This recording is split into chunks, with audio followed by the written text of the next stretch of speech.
Algebra 2 Honors, Lesson 6.1, Graphing Quadratic Functions.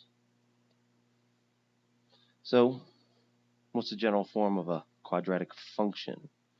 Since it's a function, we'll write it with functional notation. Ax squared plus bx plus c, where a cannot equal 0. And recently we covered polynomials. Polynomials were any degree, x squared, y squared, whatever. Well, we do quadratics because if you grab something and you throw it in the air, it will fall at a quadratic rate. It's an upside down x squared function. Something that falls down. So it pops up a lot in physics. Isaac Newton spent a fantastic amount of time on quadratics before he developed the calculus, things like that. So how do we graph? Well, lots of different ways to graph, including the calculator, which we'll talk about a little bit later. But first things first, we find the axis of symmetry. And a quadratic is identical on either side of the axis of symmetry. I'll show you that in a minute. To find that, you say, what's x? And it's negative b over 2a. You'll have to trust me on that one now, even though I'm not deriving it. In this case, it's negative 8 over 2 times 2, which is 8 over 4, which is 2. So that tells us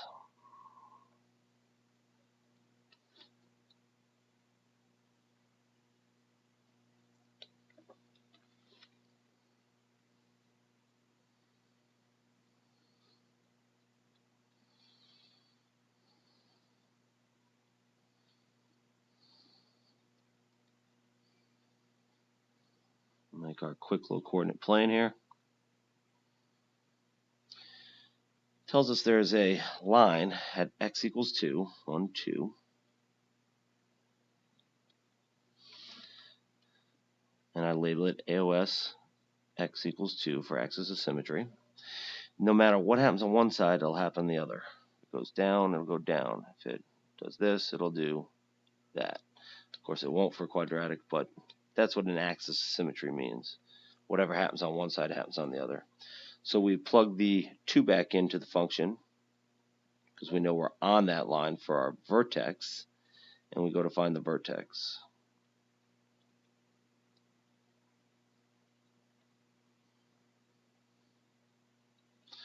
Blast all that out, you should get 1. So our vertex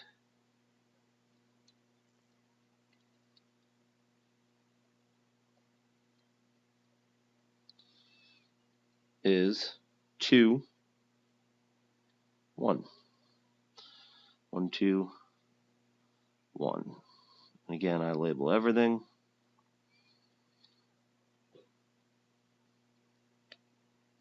Having a little trouble drawing today. 2, 1.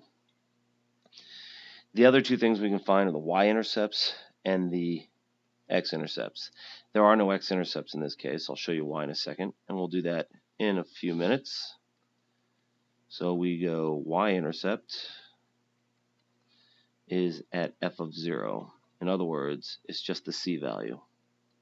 Because if you put 0 in, everything vanishes and you get y-intercept equals 9. 1, 2, 3, 4, 5, 6, 7, 8, 9. So graph it up. Label the y-intercept just for the fun of it. And I am a huge believer in labeling it properly with 0, 9, so you know that that is the point 0.09, not just, I don't know, there's this random y-intercept that hits at 9. I don't know what it means. Makes your life a lot easier to understand that as we go forward, especially when we talk about x-intercepts. So we've graphed it. Now you've probably had a teacher who said, no, make a table. And you'd have to have an x and y here. and I've done this before, there's nothing wrong with it. And we'll go put in 1, and we get out 2 minus 8, negative 6, we get out 3. Put in 3, we should also get that out. 3 times negative 24 and 18 is 3. Hey, how about that? Put in 0. Oh, we already know we got out 9. And we could graph those points. 1, 1, 2, 3. We're actually pretty close. 3, 1, 2, 3. But we're not going to do that. If we need that level of precision, we'll go there.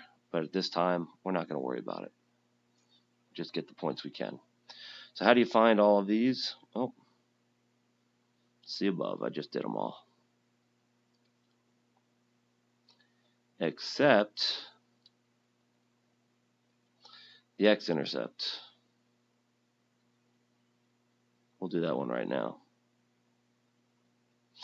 I believe that in many textbooks they say, just kind of ballpark it. And by the way, I tried to trick people here, and I tricked myself the second time I came through and did this.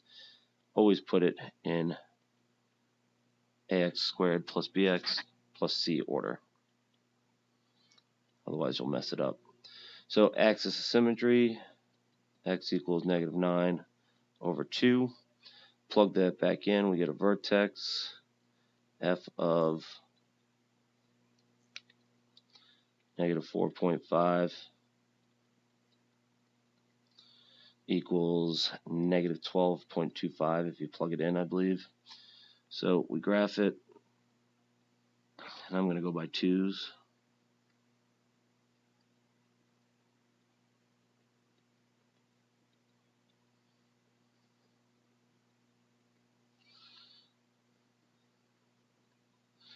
And right now we'll just start with the vertex. 4.25 right about there. And about here is negative 12.25. So we have a AOS x equals negative 4.5 vertex of negative 12.25, negative 4.5. We know it's going to swoosh up, so let's go find the y-intercept.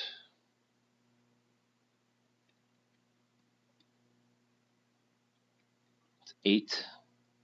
Again, 2, 4, 6, 8. I would label it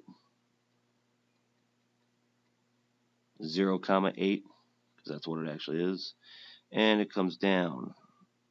And it looks a lot like an absolute value equation because I've done my best to graph it nice and tight. Tricky stuff.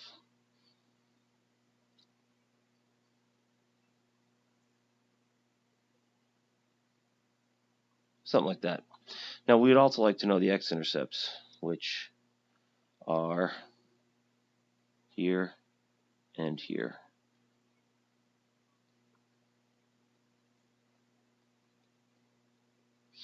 And there's 2 ways to find them. We actually will do this in lesson 6.3. You'll factor to find them. I will show you quickly on a calculator how to do it. Well, I'd like to show you quickly, but my calculator moves pretty slow. So this is a TI-84 Plus emulator. And I will do my best to get the screen to fit in there, which it doesn't really want to do. Almost there. We go to y equals, and I've already got it programmed in, x squared plus 9x plus 8. And we graph it. And we get what we just did, which is nice. Should be the same. And the x-intercepts are known as zeros. We hit second button here, second, and then we hit trace. Since we hit second, we're actually hitting calc. And we go down to number 2, hit enter, and it puts this little cursor on the line. I call it a spider. And we can move it left, so it puts up a line, and right, puts up another line of the root where it hits the x-axis, the 0, the solution. We hit enter, and it finds us for us at negative 1, 0. So again, that's programming in with the y equals, second calc, and you're off to the races. So we have x-intercepts here and there. This one is at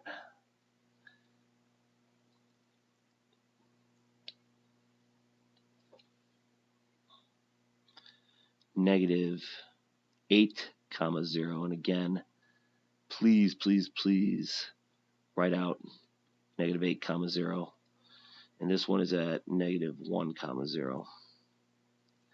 If you took this equation, set it equal to 0,